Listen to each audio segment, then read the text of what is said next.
They want to rewrite history, and they want to cancel nuclear families. And you're not supposed to ask questions or you will get canceled or deleted. You could be liberal yesterday. As soon as you say something anti-woke, then they will call you white supremacist, racist, and bigot. You just should not challenge their narratives at all. And I saw that in South China. Chinese people, citizens, have no voices, and they are the biggest victims of the oppressive regime. Hello, guys. I have a very special guest with me today. I have Lily Tang Williams. She was born and raised in China, and then when she was 24 years old, she immigrated to the United States. Lily kind of went viral on the internet during this last election cycle because she ran for U.S. House of Representatives in New Hampshire in their 2nd Congressional District.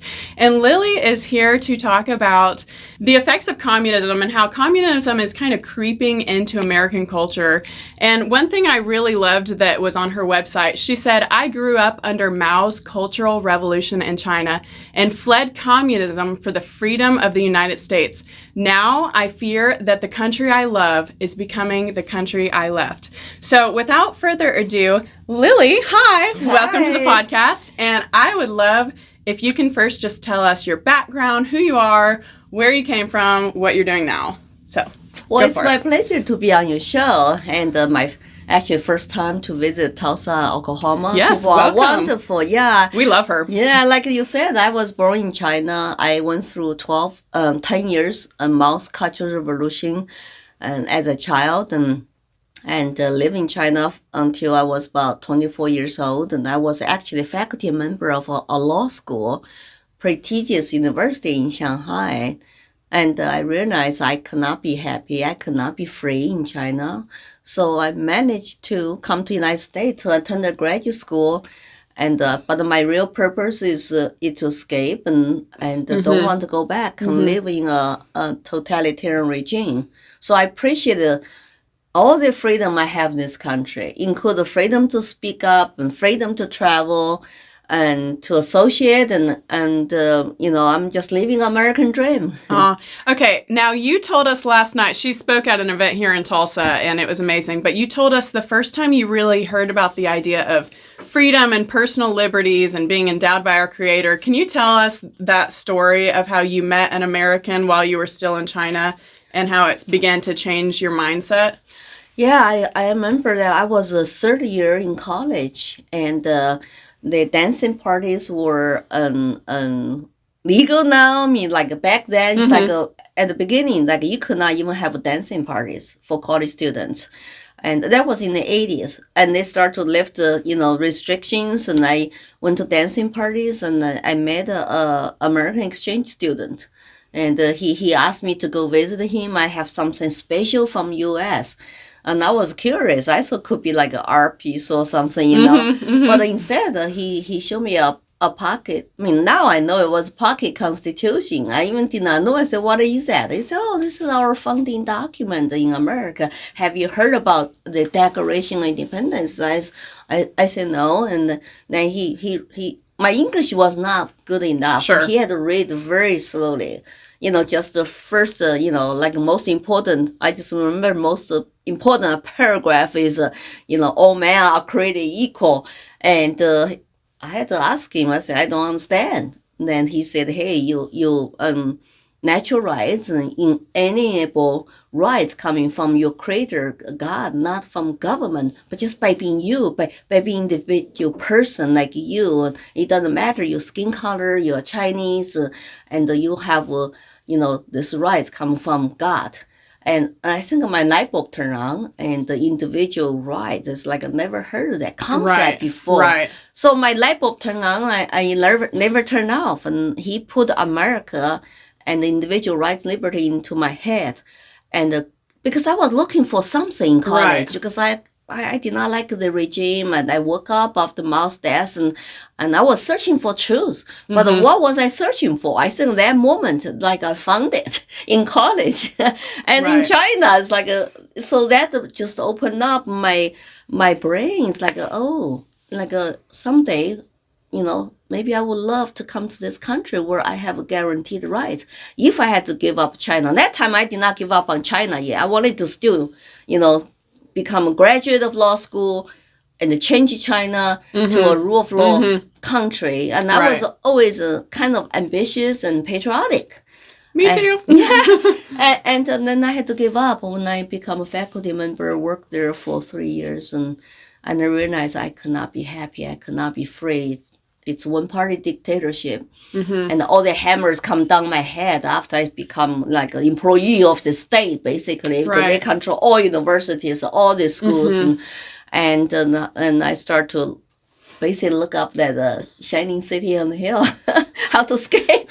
Come to America. Yeah. We talked beforehand. You left China when you were 24 years old, right? That was like 2 months before my 24th birthday. Okay. And when I was 24 years old, I went to China, and it was after grad school. And I have traveled to a number of countries, and while I'm not at liberty to share all of my experiences there, what I can say is I have never been in a country that so poorly values its citizens. And my heart breaks to this day for the oppression that the Chinese people face. They really do not have a voice. They don't have freedom.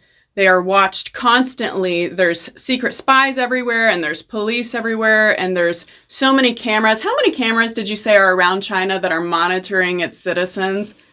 Probably is one public facial recognition camera, probably for every 2 or 3 Chinese citizens. Yeah. So you talk about 200 to 300, or even more now. That was a few years ago, like cameras. Right. And some of them are made And you said by the United States manufacturers. I want to say you said the other day like 300 million cameras around the country. Yes, and that was it's insane. a few years ago. It's so truly they're insane. watching you. Big Brother is watching you constantly. Yes. And some places people even don't feel safe when they go to, like, you thought you might be in a private space area, like a public bathrooms or something, a restaurant. No, it's like you don't feel quite safe. So it's people, true. I grew up, people whisper at each other, like our neighbors, our family members. And then now that you know people life is better, they will go out, mingle, engage at the public places. But when they run into foreigners like you, it's better you don't ask them any political questions. Absolutely. Because Absolutely. they will not answer, they will dodge it. And they also can cause them trouble too. So I always tell people, if Chinese people, citizens, have no voices, and they are the biggest victims of the oppressive regime. And so we need to separate them. The Chinese government and the regular Chinese citizens, we got to talk about, they're not the same things. So that's why people always say, don't you love your motherland? I say, I do. I love the people. Exactly. I hate the government. That's why, they think I'm a threat to them. Right. Well, and that's what we're seeing creep into America. I have no problem with the land I love and the people I love, but there's these ideologies and this government control that's growing. And honestly, it's really concerning because shortly after I came back for China, we had COVID. And I never considered myself an extremist, but I was so repulsed by the amount of government control and how the government really started kind of forcing the social media companies to control free speech. And I really don't care whatever your conviction is on vaccines or masks or it's personal conviction. You do you. But what really bothered me is how the government truly forced the states and the states forced the local governments, and the government started forcing businesses to basically indoctrinate the citizens and require us to do certain things. And I was like, this is not the America I know. And I think a lot of Americans started waking up around that time. Lots of young people did, and including my own nephew who came here as a Chinese immigrant at the age of 13. And the poor guy just happened to be a freshman in college during COVID. And my own daughter did not walk to even have her once a life opportunity to get her college degree and walk on the stage. No graduation. It was a graduation online. she was very, very upset. And we all watch her, be with her at home, and Right. walk in front of the TV, you know. Right. And I could not sleep well. I really was so terrified to say, it's not just United States. It's lots, all the Western countries. It's like a communist-minded people, tyrants everywhere surrounding Right. me. I would wake up literally in the midnight and just sweat. It's like it brought me back some horrible memories. And living in China during Mao's Cultural Revolution. And you not just talk about the pandemic lockdowns, right. restrictions, and mandates. Also talk about the divisiveness of the country. Yes. Massive Yes. few months protests and burnings and statues and remember there that time like a critical race theory was very rapid. Oh my gosh. And yes. So it still you are is. guilty by association. You are guilty by something you were born with. You have no control.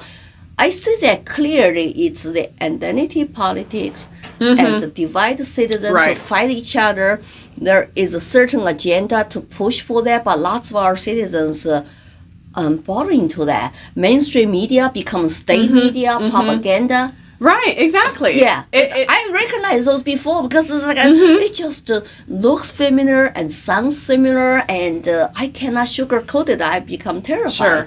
and I post something on Facebook, and I got restricted. I went to Facebook jail. I was advocating for children in schools and for Right. school to open, and the Right. censorship is so bad that it caused lots of lives to be lost because people were deprived the chance to even know the truth. When you tell Exactly. the truth, when you speak up, it's actually you give other people opportunity to listen to your opinions and the information Right. and judge themselves. But when they were censored, when lots of scientists, doctors' opinions were censored, This is crazy stuff because this Yeah. isn't just lay people. These are truly experts in the field. And you're an expert in your own field. Did you say you were a law professor in China? Yes. And then you were a social worker in the United States. So these are not people who are ignorant on the issues they're speaking on. We're starting to see more and more medical professionals come out who are saying, I was not allowed to speak medical facts during COVID. I was told I could only speak on this. I could not talk about alternatives to vaccines or different things. And it is insane because when you stop the truth, we've lost everything at that point. yeah, I sense lots of depression, and people were afraid to speak up, and it just make me feel sad. It's like, oh, this is a free country. Then you don't see faces. I still travel around, give speeches, give interviews for business, and you remember the airport mandate. I will walk into airport. I could not see any smiling faces. It was very sad for me. It's like when I was growing up under Mao, they all say, stop smiling. Don't smile like ugly Americans. Because Americans smile a lot. And I Those said, ugly Americans. yeah, it's like, oh, Americans have no faces. But people also were cheating. They all slide their mask below their nose. And it's like, but no massive protest. The only massive protest I saw was organized by BLM people, right? And they were not public health threats, but if you're churchgoers, you cannot go to church. And there's no massive protest. Right. I mean, Because in we New were- Hampshire, we did. We Right. had a people protest in Concord, which is our state capital, and so I was proud of Granny staters. Live free or die state. And Good. people say, hey, we're not happy Right. about this, but in the whole country, it's like even not the Tea Party protest. Like remember back then, Tea Party movement had a massive gathering in D.C. and protested. So I just it's like oh no, it's like something's going on here. Right. I'm so worried. It's like what's going on in America?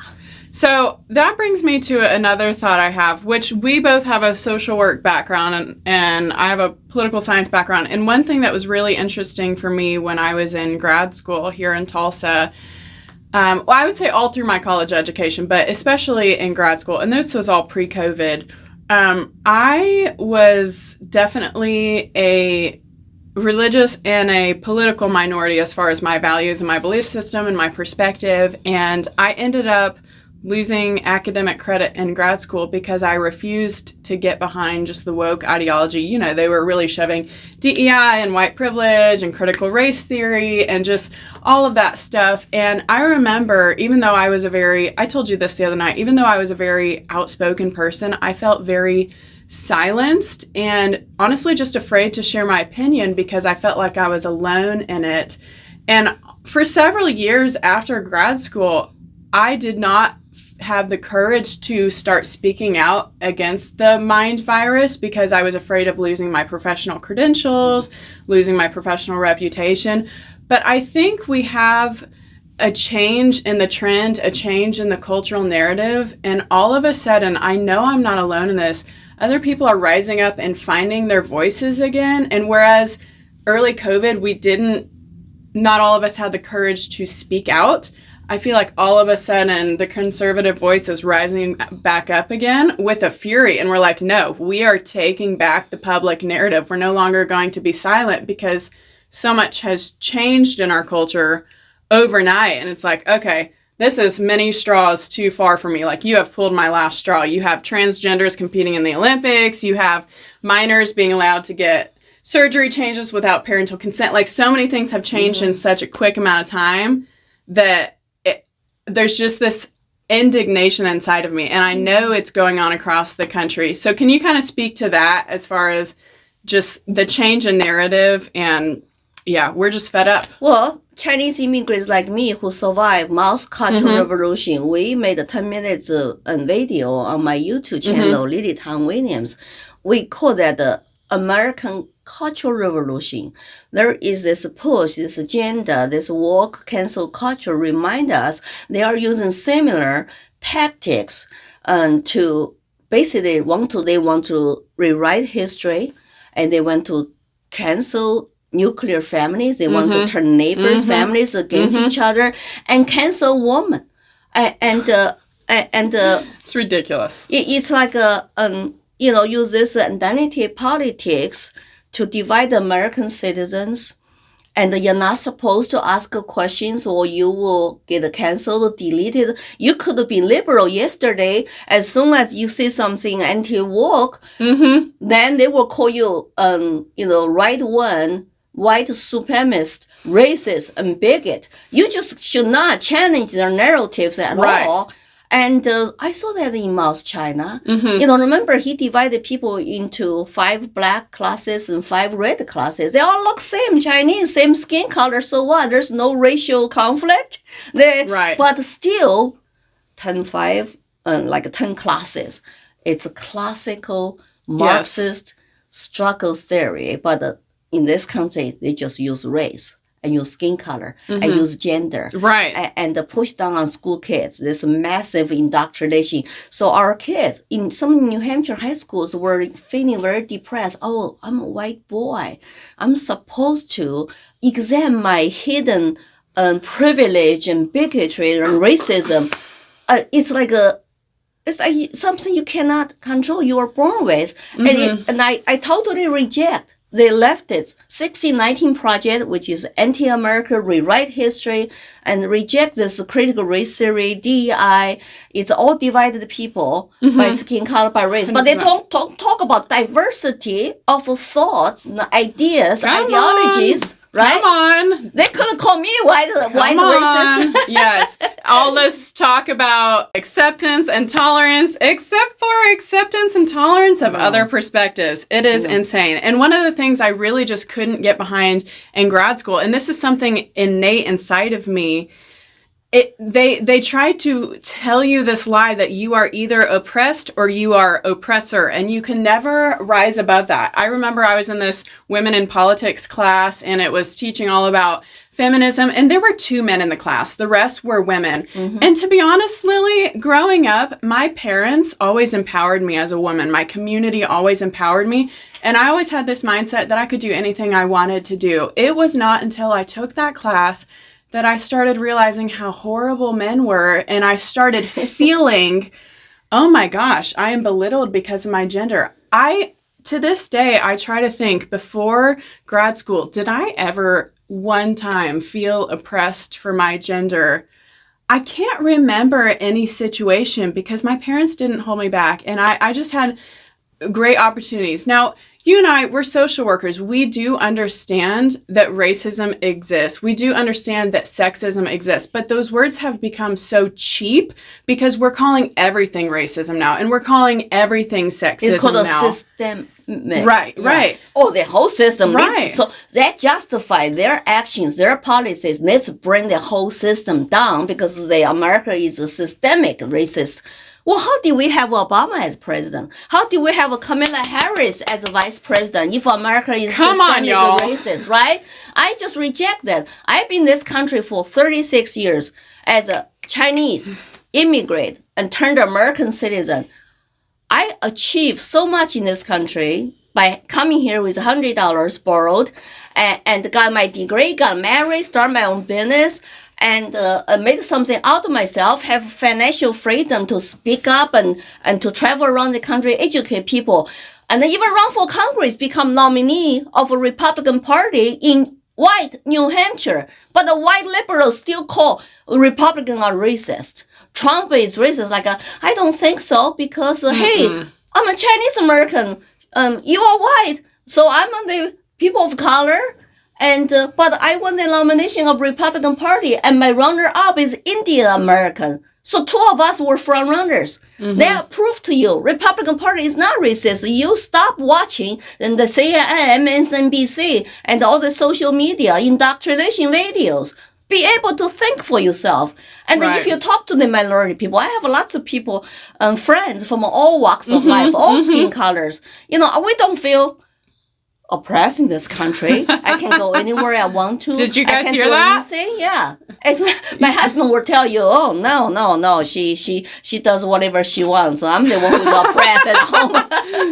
Yeah, it's a funny story. It's like there's sky's limit in America, but you do have to put a personal responsibility on the table. You got to work hard. Don't have entitlement attitude. Nobody's come to save you. Only you can save yourself and do something to change your life. So don't have this victim mentality. Right. And it's so wild because people say how America is so racist, and yet we receive more immigrants than every other country in the world. Right. We are the most diverse people group. We are the most diverse nation than any other country in the world. And we talk about how, we're racist still because of the effects of slavery. The reality is every other country in the world had slavery. This is not something that's common to America. Is it absolutely horrible? Yes, 1,000%. Every other country has dealt with the same thing. So you can't be saying America is this horrible nation that is so against people of other skin colors or other backgrounds. This is literally something that people groups have dealt with since the beginning of human history. So we have to just stop making it seem like America is the worst and that we have problems that are unique to us, that no one else has ever dealt with, slavery or classism or sexism or racism. No, this is something that is due to mankind. And honestly, my faith is what informs my belief system here, is that man is inherently evil and in need of a savior. And that just gets into my own personal faith. But that's why I hate this idea of lumping people into you are either oppressed or you are oppressor, and you can never rise above that. Because my faith teaches me we need to learn to become victorious, that through God we can all rise out of the ashes. We can all overcome the obstacles we are dealt with. But that's a typical communist terms. Who is oppressed? Who is oppressor? That's their ideology. But we just apply here without shame and without knowing history and really believe those terminologies. I reject those terminologies. We are created equal human beings. Amen. Yes, and we are women. We're not oppressed. We can do whatever we want in this country. And America is not perfect, but it's the most exceptional country, a constitutional republic, and your individual rights are, from a God, and we have a constitution and the separation of three powers to protect, have a check and balances. Yeah. And we had also Civil War in history. We had the Civil Rights Movement. Right. We had the famous Dr. King said that we want to be judged by the individual content of our character, not by skin color. And the recent, those woke movement, they want to separate people. Right. Yeah, it's like Michelle Wu, the mayor of Boston, had the meetings. They will say, oh, why, this meeting is only for blacks to come. And there's some schools in Colorado. This field trip is only for black kids.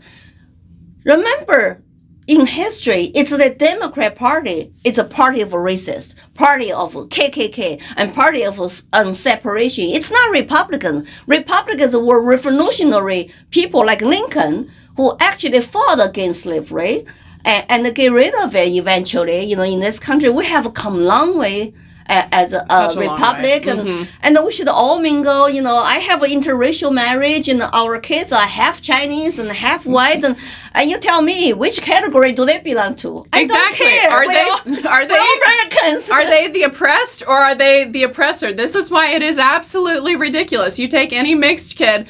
Am I going to treat them as if they're the oppressed person or the oppressor? It's just so stupid. No, I just don't buy it. I reject it. I don't either. I'm done with this. Yeah, people need to speak up and to say. At the same time, they think transgender are oppressed.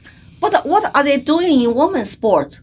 They beat up a woman during the Olympics. Do you see that boxer? Yes. Oh, it's like how did that not open every single person's eyes around the world? I do not understand how y'all can buy into this woke ideology after watching the Olympics. The fact that a man was able to beat the crap out of a woman on the international stage. I'm sorry. It's crazy, right? It's insane. It's also, where are the feminists? We need to stand up with a woman. The feminists have thrown off their feminist hats and said men can be women now. So there's no protection for women in the locker room. There's no protection for women if there's no distinction between men and women. Well, I think people are waking up, and of course that I think that the executive order by Biden, like allowing the women's sports money to go to trans men.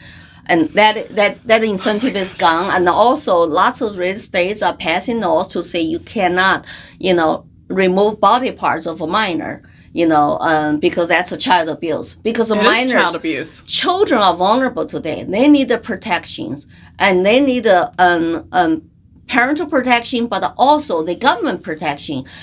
As a minor, your parents cannot even and take you to bars and take you to casinos and even some movie theaters to watch wrong kind of movies. Yeah, but your parents can decide to cut your body part off. It's insane. Our kids are vulnerable. We need of course get more and more parents involved in like Moms for Liberty, US Pie movement. And we need lots of church leaders and go out to communities and to expose what's going on in the local towns. And there's so much we can do at local level. But everybody has to be educated, activated, and organized, and then use your vote power, use your consumers' money power, and to take actions. Right. Educated, activated, organized. And get involved. Yes. Yeah, whatever you can, because otherwise I'm worried that our freedom is fragile. It's so fragile, and I don't think people realize how fragile it is. We are just a few steps removed from totally losing all of our liberties, and I'm grateful that Trump was reelected. I'm grateful that we've bought some more time, but when America elects another Democratic leader, I mean, what's to say we're not going to quickly go off that cliff of just taking away more and more of personal liberties? Like, that really frightens me. And that's why I'm suddenly throwing my hat in the ring and I'm saying, okay, I'm going to start shouting from a megaphone. This is many steps too far. I'm done with it. Because we are the last stand on earth. Yes. You look at the European Union, Western countries. This is true. Look at the censorship.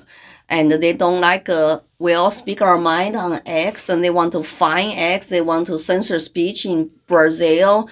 And this, I just feel like there's some kind of globalist agenda to move the whole world into their kind of totalitarian direction. Right. I'm not going to let that happen on Right. my watch. No, I am a small woman, but I have a big voice. I have Amen. a big impact to Amen. make. And you do too. Right. Everybody can do something to, fight for your own individual rights and liberties. We cannot rely on one person. No. People show up every 4 years to vote for president. That's not enough. No, you have it's a not. local election. It's not. You have local activities. You have local state legislators. There's so much you can do at the local level. Right. No human being is perfect or can be your savior. Right, No, exactly. Yeah. Trump is not our savior. No politician is our savior. No, we all no, have a no. part to play. Yes, you have to fight that what is right and Right. what is just, and you have to take a personal responsibility Yes. to defend our It's so families, true. our children,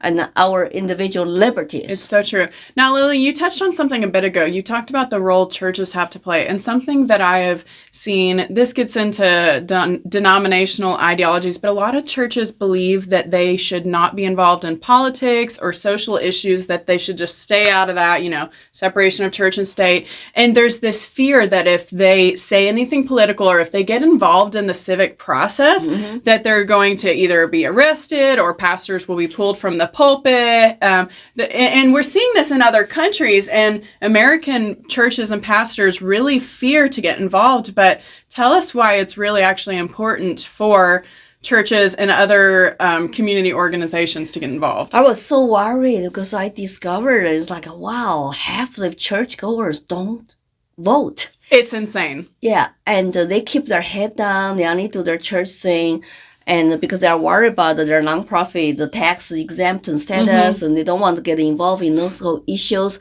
There are lots of issues. They're not politics. It doesn't matter. You like politics, you hate politics. Right? They affect your life every day. Exactly. And that also I want to tell the people who want to worship their God and their religion. You know what happened when atheists, communists take over the country? Go there. They will deprive you their freedom. Yeah. They want you, like Mao That's so did. true. He make you come out to denounce Bible, denounce God, and denounce Jesus. Even today in Chinese licensed Yes. state churches, and they want you to put Xi Jinping's portrait next to Jesus. Yes, and they changed the Bible. They literally changed the wording of scripture to be more politically correct. Mm-hmm. And they will basically kick out the foreigners who are caught having any religious affiliation, but the Chinese citizens, they arrest them. Some of them disappear. Some of them are killed. There's no freedom of religion when the government controls its citizens. Right. So I don't think anything to do with politics. I'm not a really partisan. I just want to live in a free country, and I want to protect my children who will continue to live in a free America. So I have this duty to speak up. And I'm sure people have their own timing. Your time will come when you feel like this is the bottom line. I have to get involved. But you also can do so many things behind the scenes. Right. You can push back quietly. You can persuade people. You can mingle, engage your fellow citizens. You can donate to the good cause and start charity organizations and support, the candidates represent your values. There's so much you can do. And as an individual, you have the power, and then that power responsibility rests on your hands. Yeah. It's not like everything political is bad. No, it's like you have no option. And there's a famous saying: if you think you are too smart enough to get involved with politics, then you are supposed to be ruled by the tyrants and by the people not so smart. Like incompetent politicians, but who love power, love control you, and love tax you, take your money and the private property to fund their agendas or even benefit themselves. I don't know, but I am a citizen for 30 years. I just feel like it's my duty to speak up as loudly as I can, and I travel around the country to share my stories. So I'm hoping more and more people can sponsor me to go to educate our students in high schools, on college campuses, and even churches. I'm willing to go to churches and to do my PowerPoint presentations. Yes. And on that note, you are considered an expert witness on just China. Right. So you can go before Congress, you can go before different entities, court as an expert witness on China.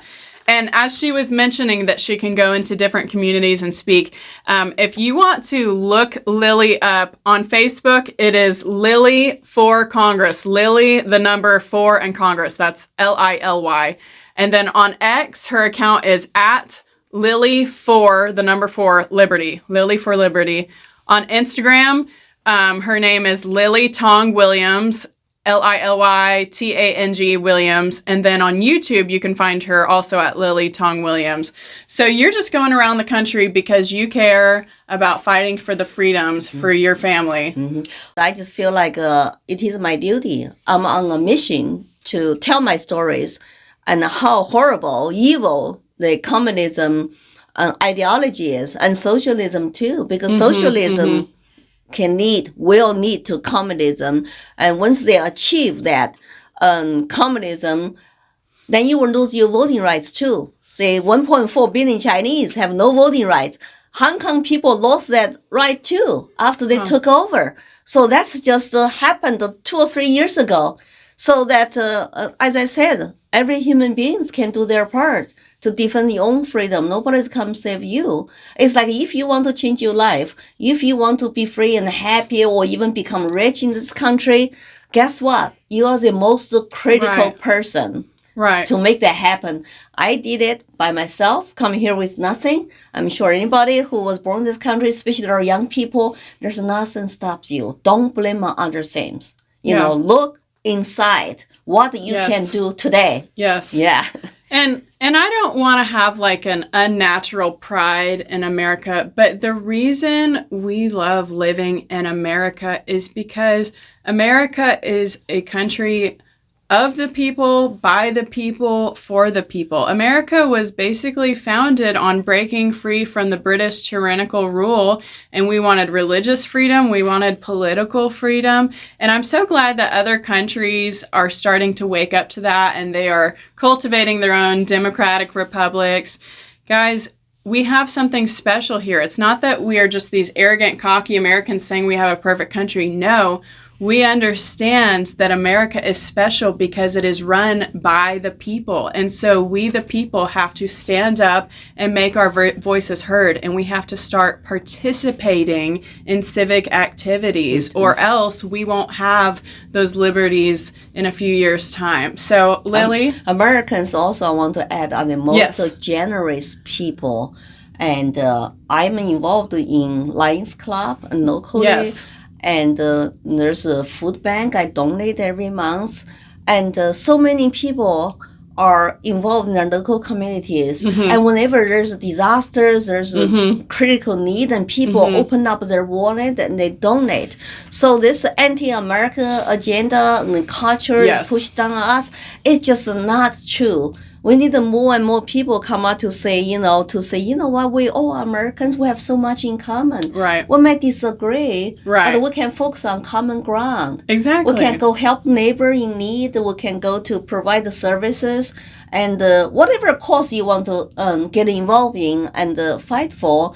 And we need to focus on that. And if we do disagree, let's disagree respectfully. Exactly. Yeah, that's what I would say to young people who go out to mingle with everybody. And I think even some rank and file Democrats and I think young people, I think if you have a relationship with them, you keep the conversation going.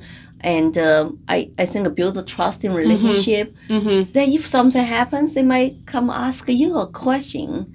And also, when they disagree with you, actually you learn something from them, from their perspective. I had a long conversation with somebody in New Hampshire on my campaign trail, a self-claimed communist. Actually, a very nice young man. I heard he was also, trust baby. So he never lived under those regimes. Right. But he bought into ideology. Right. Because it sounds wonderful. It sounds wonderful. On paper, it sounds great. But the ones that he talked to me, oh, you people in China cannot vote? I said, no. He even did not know that. So they cherry pick and choose to indoctrinate our people with the wonderful sign of a utopian society. But I say it will never come. Yeah. It's just on paper. But in reality, 100 million people died. And that's the price you will pay once, you let that kind of regimes take over. Right. Because their ideologies, they want to control you. Right. They want to dominate you. They benefit themselves. You get a whole bunch of power-hungry tyrants rise to the top. After they sell communism to you, then they threw you under the bus. The whole 98% of people will be thrown under the bus. Right. So I hope people that just, keep connecting with each other and keep educating. Yeah. Absolutely. And I think one of the reasons in America we've seen such explosive protesting and violence COVID onward is because there wasn't this space to have these open dialogues. If we can have more forums for open, respectful dialogues where we're allowed to disagree in a non-hostile environment, that's where a change is going to happen. So, and then that's young people might not know the truth during the COVID, and also whenever censorship happens, it's not just big tech, social media, mainstream media. It's our federal government pressured private companies to do censorship for them. If you have not read a book called 1984, go read that book. Great book. Scary book. Ministry of the Truth. Remember Biden trying to even start disinformation board funded by federal government? Those people are tyrants. They think they have the authority to decide what you should say, what you should hear other people to say. Yes. So hold our government accountable. Yes. Because they're supposed to be serving the people. Yes. And protect our rights. When they get sworn into your office, they put their hand on Bible. They will defend U.S. Constitution. Right. But they have not been held accountable for their behaviors, their actions, and those people should be thrown out of the office. What she said. And I think the last thing I want to leave y'all with is this. She mentioned a while ago, you may not see yourself as like the most smart or educated person ever, but listen, we all have our line in the sand where we say this far and no farther. And if you are getting passionate about an issue, guys, I don't have a high IQ. It doesn't matter your background. You have a voice that needs to be heard and you can make change. Stand up and run for school board. Stand up and run for city council or state legislator, or stand up and make changes within your own business or workplace, or just start having those conversations with people who think differently than you. We have to preserve what makes this country great. So Lily, thank you so much for coming on my podcast today. Y'all invite her to come speak to your group or community, have her come on your podcast. Let me know who I should interview next. A big thank you, Lily. She is amazing. Thank you so much. You're an amazing young woman. Yes. And I'd like to say your generations, the future of country is in your hands.